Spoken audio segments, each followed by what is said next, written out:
Hey everyone, and welcome back to another video. Welcome to r/ProRevenge, where people get back in some truly amazing ways. And this first post by user/YT Sharkievno is no different. I live in the desert part of the US, and during a few months in the summer, it is consistently over 110 degrees, 43.3 for my Europe bros. I was borrowing my friend's car for a quick drive cause mine was at the shop.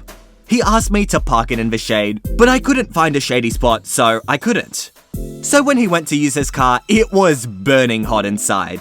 He went to me and asked why I didn't park it in the shade, and I told him I couldn't find any spots. He told me I would regret it, and I thought he was joking. He then offered to pick up my car from the shop. I said yes because I thought he was just going to park it in the sun for a one-time revenge. So I drive a Prius and it uses automatic keys that open it when you go near it. This will be important later. He parks my car in the sun like I expected and gives back my keys. I expected this to be the end, but no. The next day I went to work and parked in my normal spot in the shade, one of the only shady spots there. After that, I walked into work and proceeded as normal. Later, I went to find my car during lunch, only to see it 3 spots over in the sun. I thought, that's weird, because I don't remember parking it in my normal spot. But maybe I'm just tired and someone was already there in the spot and I'm having a memory lapse. My car being in the sun was burning hot. This continues to happen for like 10 more days, until I finally convince myself I'm not crazy. I start thinking, who the F is moving my car? No one has a key but me. Then I remember my friend and what he said. He had to be the one doing this. I talk to him and he smiles. Apparently, when he went to pick up my car, he got a new automatic key made for $300 and has been moving my car 2 or 3 spots over every day into the sun. Well, let's just say it didn't stop after that, but instead he did it more. From my apartment to work. He made it his life's duty that summer to make my driving miserable. Also, if you're reading this, you know who you are. F you. And user/strictly onerous has an amazing suggestion in the comments. Shoulda left a glitter bomb somewhere, then you all would have suffered together. And honestly, that's not a bad idea. I think I would have tried something like that. And here's our next post by user/peculiar liar.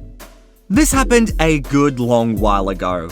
I was in high school and got a job at one of the big box stores in the computer department. This store chain had an in-house technician department, which was always where I wanted to go.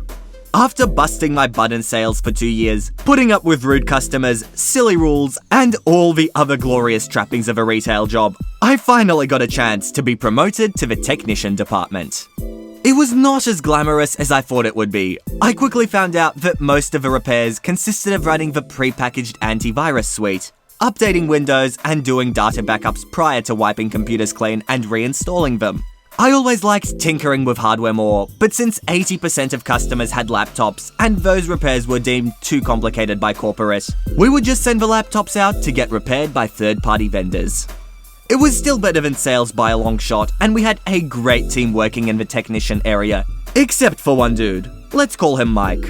He always behaved like his poop smelled like roses. He was technically a lead technician, and even though that just meant he had a little more authority, he had access to a corporate account to arrange shipments of computers to and from our store. He was acting like he was the manager of the department. Nevertheless, our actual manager was a splendid dude that took care of us, and as such, Mike's douchery did not bother any of us that much. Fast forward a little, and our awesome manager found a much better job. This opened up a spot for manager, and since the whole store supervision was going through a shake-up, the general manager was fired for embezzlement, and all the people he hired, 90% of the managers, were under review. This led to everybody trying their hardest not to F up, and the new general manager decided that since our department was one of the best in the district, he would not try to hire an outsider, but will promote from within. Now, Mike was working at the store for almost 10 years at that point, and a couple of people that started working with him as sales associates were by this point managers and assistant managers. One of them, Brittany, was an assistant manager in charge of customer services and checkout.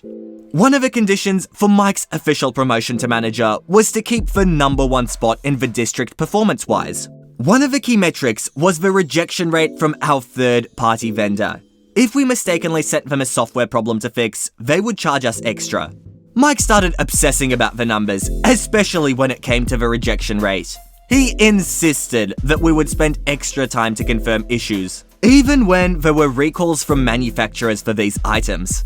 I hated this bureaucracy, since it meant that people needed to wait almost the maximum allowed time to get their computers back. So a few times I skipped the extra diagnostics when I knew for sure the problem was hardware. One day, Mike decided to do an audit on all outgoing machines and found that I've sent 4 units skipping his extra checks. He told me that he'll write me up for it, but when he tried, the general manager told him he's not a manager yet, and I have shown to the general manager that I followed the corporate procedure in diagnosing these units. I thought that was the end of this, but I was sorely mistaken. Mike hated that I showed to the general manager that Mike's procedure was inefficient and that he was denied power over me. About a month later, I got a call from Mike asking if I could come to the store on my day off because there was an issue with a customer. When I came in, I was greeted by Mike with a poo-eating grin, and he told me to wait in the back and not to work on any computers. After about an hour, Mike and Brittany come in and ask me to head to the front office. They started an official write-up process and claimed that I've made a mistake creating a backup of a customer's data and have placed a DVD with no data on it into the box that was returned to the customer and then wiped his PC clean.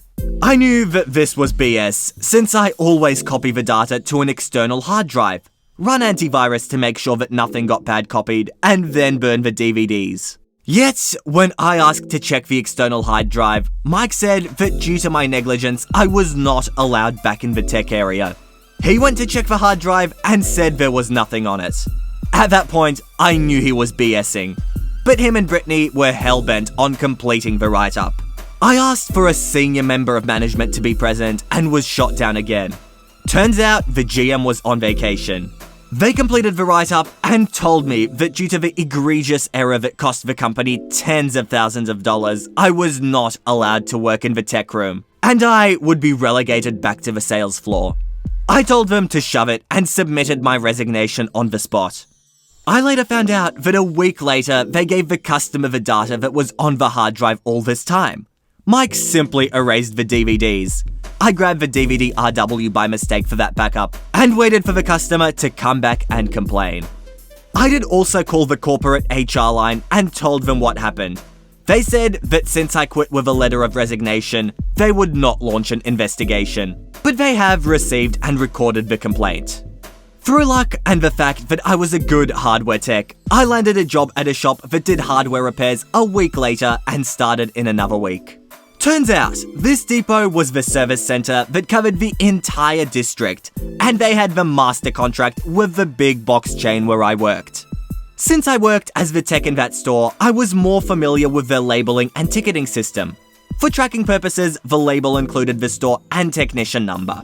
After a couple of weeks, I gathered some goodwill at my new job and started trading the units with my colleagues to work on as many units from my old store as possible. Over the next 3 months, I made sure that every single unit sent in by Mike would come back with an extra charge. Also, it turned out that Mike, since he was in charge of shipping, would sometimes steal other technicians' tickets to boost his personal performance numbers to secure that manager promotion. Well, that bit him in the butt. Hard. There was one week in particular where he sent over 15 units out of 20 to get fixed, and 15 units came back with extra software charges. I've also kept detailed records that proved that Mike didn't follow his own policy of extra checks. When the performance figures came out for that quarter, the store crashed into 5th place from number 1. Mike missed out on his promotion and a big bonus that was promised to him. A good buddy of mine from that store got the manager position a few months after that, and I've explained to him how to reduce the number of software charges to almost 0. So he looked like a superstar. Mike was first relocated to lead technician, then he was either let go or he quit, I'm not sure. Last I heard, he started his own mobile technician business that folded after a year. What I didn't know was that this whole incident with Mike effing up led to the general manager reviewing everything Mike did, including my write-up and dismissal. As it turns out, they didn't even register the write-up since I quit on the spot and buried it. The only way the general manager was able to find it is because of the HR complaint that was filed against both Mike and Brittany. GM was not pleased that they went behind his back to get rid of someone and fired Brittany. He was a very decent man who called me later that day and apologized, and even offered me my old job back. I thanked him, but I was making more money at my new place and didn't want to have to deal with customers, so I passed. And it's funny how sometimes the tables can turn. Mike probably didn't even realize where all these extra charges were coming from, but it was OP all along. Honestly, revenge like this, I find, is the sweetest. And our next few posts will actually come from r/petty revenge. Just because they're absolutely amazing, but I don't have enough to make a full video on its own, so I hope you enjoy all of these, starting with this first one by user/Christ the Welder. So years ago, I delivered jugs of water to homes and offices. My work truck was fairly big, probably about 35-ish feet long. I had a building I delivered to that had 8 to 10 stops in it, and was one of the few places that had a loading bay for delivery vehicles. This bay was wide enough for 2 large trucks side by side, and long enough for my truck to mostly fit with a bit of the cab sticking out in the alleyway, not so far to block traffic. On the other side of the alley was another building, and the dumpsters for said building. These dumpsters were in a position that it could be a little tight to get into the dock, but it was doable. This day, I pulled up and see a small courier car, the size of a Honda Civic, pull into the bay and stop right at the entrance. This position is just enough that I can't get the angle I need to be able to nose up to the dumpsters and back into the open spot in the loading bay. If I tried, I'd likely hit the car. Luckily for me, the driver was just getting out of her car, so I politely asked if she could back up a couple of feet so I could get into the dock. "I'm only going to be a few minutes." "Yes, but if you take 5 seconds, we can both do what we need to do." "I'll be a few minutes," and walks into the building. So I'm kinda stunned at this point. I've been in the delivery industry for almost a decade. Most other drivers get that it's a tough job and we can all do what we need to do, and there's kind of an unwritten code even amongst competitors. So I think, well, someone hasn't heard of the right of wait.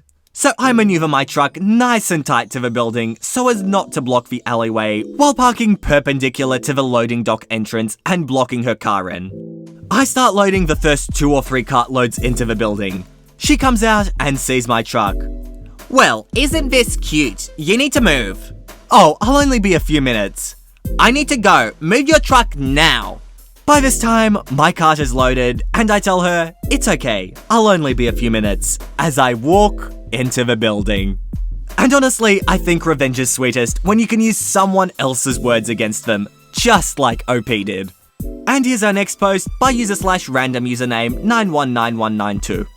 During the 7th grade, I had a history teacher, Mr. G, that wouldn't really let students go to the bathroom after he put large restrictions on bathroom usage. I was kind of mad, but there wasn't anything that I could do about it. So one day during class, I just really had to fart.